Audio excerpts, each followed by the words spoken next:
hardly lame at all now, James replied, waving both his wings gracefully in proof.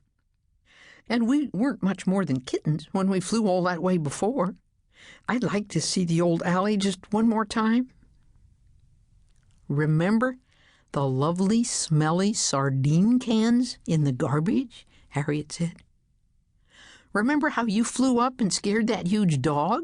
James said. So James and Harriet made up their minds to go visit their mother, Mrs. Jane Tabby, in the city. Thelma and Roger chose to stay home with their friends, Susan and Hank.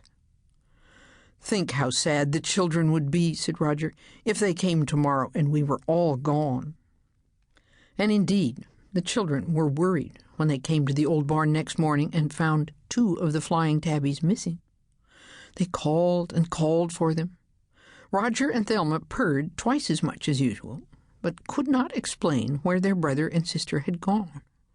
So all of them there in the old barn were anxious, thinking about Harriet and James, and wondering, where are they now? Will they come back safe? Chapter 2. Harriet and James were flying along through a fine, soft rain. When daylight came, they were glad of the rain and clouds that hid them from sight as they flew. As James said, nobody looks up when it's raining. Looking down, Harriet saw hills and fields and roads below them, but she did not see the city. I think we should be going more to the left, James, she called through the raindrops. Why? James asked, flying closer. My instinct tells me so, said Harriet. We have to trust our homing instinct. It will take us straight back to the place where we were born. James was impressed. He followed his sister. But at last, when they were resting on a branch of a big tree, he said, Harriet, we've been flying for hours. Shouldn't we at least have seen the city by now? Maybe it moved, Harriet said. Of course, I'm a slow flyer, James said gloomily. You're just as fast as I am, his sister said, also gloomily. Maybe my instinct is out of practice. What does your instinct tell you? It doesn't say anything, James replied. But my nose says something stinks in that direction. Harriet lifted her cinnamon nose and sniffed. She half opened her mouth to smell the smells only cats can smell. A puff of wind blew by. Aha, she said. Garbage, that's it.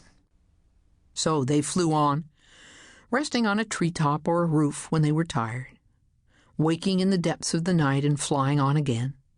They could see well enough, for the lights of the great city ahead of them made all the cloudy sky glow with a dull, yellowish light. When morning came again, there was nothing beneath them but rain-wet roofs and deep streets crowded with shiny car tops and umbrellas, mile after mile after mile. James said nothing, but his left wing ached, and he wished they hadn't come. Harriet said nothing, but both her wings ached, and she wished they hadn't come.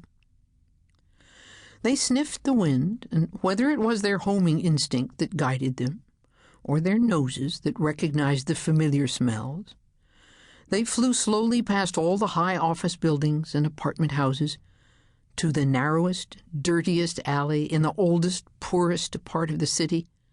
There they alighted on the corner of a roof, folded their wings, and looked down.